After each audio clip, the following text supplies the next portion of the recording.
Hello friends, Namaskar. Welcome to SBI Security Weekly Podcast. Let us summarize the week gone by. So despite a heightened volatility during the week, Nifty managed to reduce the losses and close 0.3% on a lower side.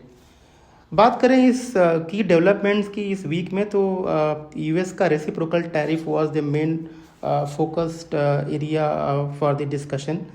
तो यहाँ पे US ने लगभग सभी countries पे between 10% to 49% का reciprocal tariff जो है वो लगा दिया।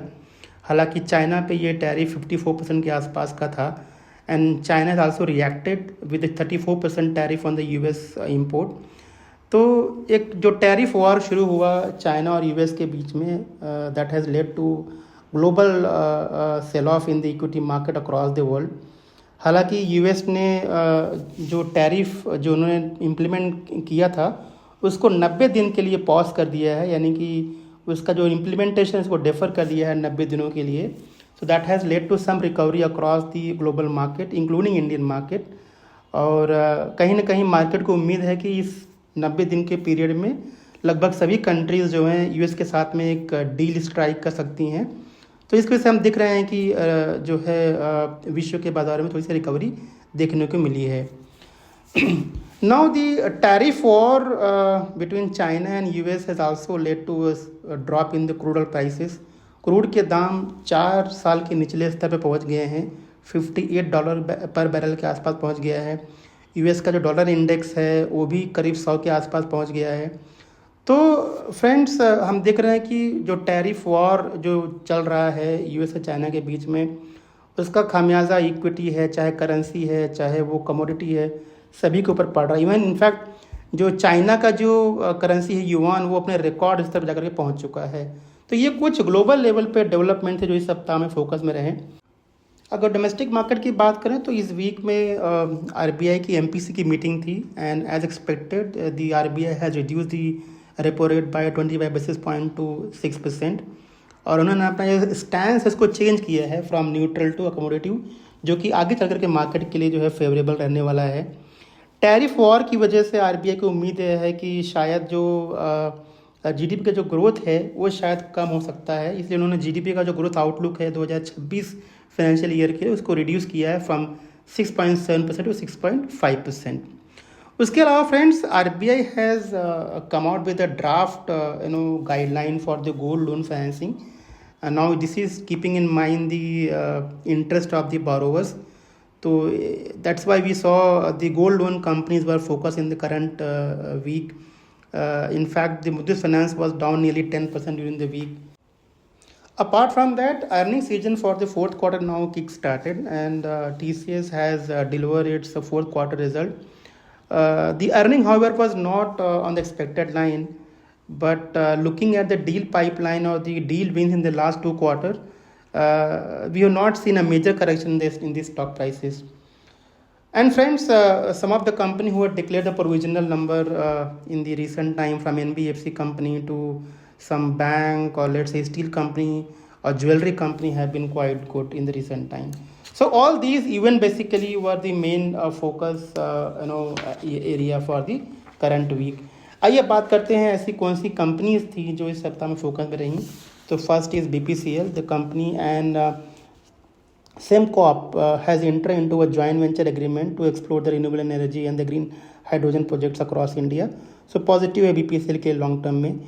TVS Motor is now going to integrate the ION mobility asset to expand electric vehicle in Southeast Asian market. Positive है TVS Motor के long term में। भारत इलेक्ट्रॉनिक को यहाँ पे 2210 करोड़ का ऑर्डर मिला है, तो ये भी कंपनी के लिए लॉन्ग टर्म के लिए पॉजिटिव है। Shyam metallic and energy was also in focus for the FY25। The company registered the robust 66% growth in the stainless steel sales, तो ये भी श्याम मेटालिक के लिए लॉन्ग टर्म में जो है पॉजिटिव है। गुडलक इंडिया ने Q4 का अपना बिजनेस अपडेट दिया था and they have said the sales volume for the fourth quarter went up by 12.75%, driven by strong demand. In FY25 the sales volume gone up by 19%. तो good luck India के लिए भी जो है लॉन्ग टर्म के लिए पॉजिटिव है। Good luck India पे हमारा कवरेज भी है, तो हमें उम्मीद है कि ये स्टॉक अच्छा परफॉर्म करेगी नियर टर्म में। और बायोकॉन इस सप्ताह फोकस में रहा। कंपनी को यहाँ पे जो है US FDA के द्वारा जो है कुछ बायोसिमिलर प्रोडक्ट्स हैं उनके लिए उनको अप्रूवल मिला, जिनका ट्रीटमेंट जिनका इस्तेमाल जो है कैंसर के ट्रीटमेंट में किया जाता है। तो बायोकॉन के लिए भी पॉजिटिव रहा ये development. Deepak Nitride is going to set up a manufacturing facility and they're going to invest 3,500 crore rupees to produce ethanol, acetone and other chemicals in Gujarat. So positive है Deepak Nitride की long term में। Cyan DLM was also in focus. The company expanded its partnership with the Doshi Aircraft for an advanced cabin management system. तो Cyan के लिए भी positive development है long term के लिए। गोदरेज प्रॉपर्टी ने कहा है कि the company is going to develop a project in Versova Mumbai for estimated revenue close to 1,350 crore rupees. So positive है गोदरेज प्रॉपर्टी के लॉन्ग टर्म में। And finally NBCC was also in focus. The company has successfully sold 1,185 residential unit in Noida for approximate value of 1,505 crore rupees. सो ये कुछ companies थी दोस्तों जो कि इस सप्ताह में फोकस में रही। Now let us discuss the companies who received the order during the week. So as we have discussed earlier, the Bharat Electronic got an order of 2,210 crore rupees. NBCC को यहाँ पे 121 करोड़ का ऑर्डर मिला है। Garden rich ship builders को 490 करोड़ का order मिला हुआ है।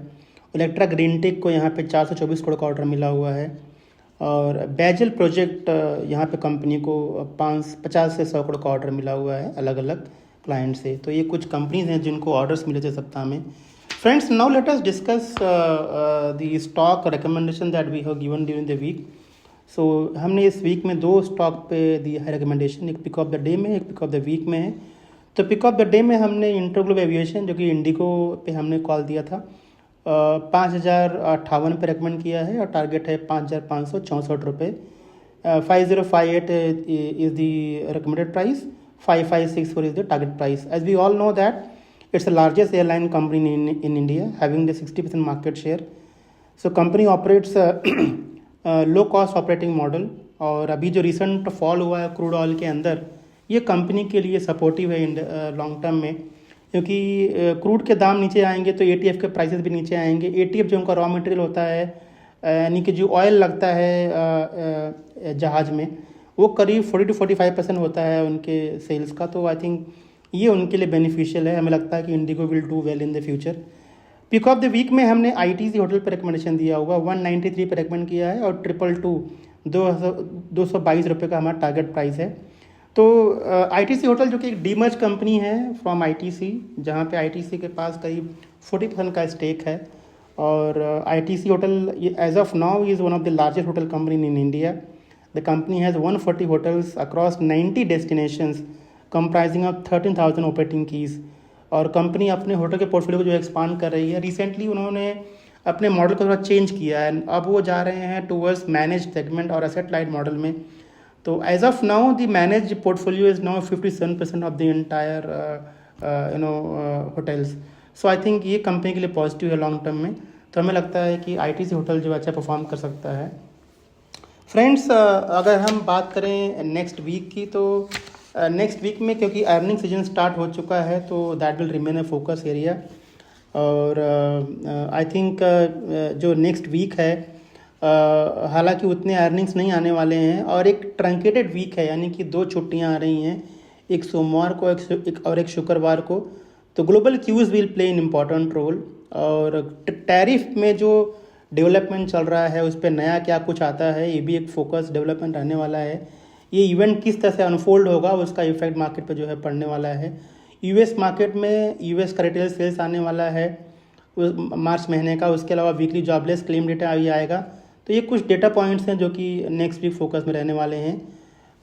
दोस्तों, पूरा रिपोर्ट पढ़ने के लिए हमारे वेबसाइट जा सकते हैं, जहाँ पे हमने इस रिपोर्ट के अंदर कॉर्पोरेट एक्शंस हैं, कमोडिटी के प्राइसेस कैप्चर किए हुए हैं, करेंसी का मूवमेंट कैप्चर किया हुआ है, और कॉर्पोरेट एक्शन यानी वो कंपनी जिनके डिविडेंड बोनस या जिनके स्टॉक स्प्लिट होने वाले हैं, ये सारे डेटा हमने कैप्चर किया हुआ है। तो ये पूरा रिपोर्ट जा करके हमारे वेबसाइट पर आप इसको पढ़ सकते हैं। तो friends, this was all about our weekly wrap podcast. Thanks for listening and I wish you all the best for next week. Thank you. Investment in securities market are subject to market risks. Read all the related documents carefully before investing.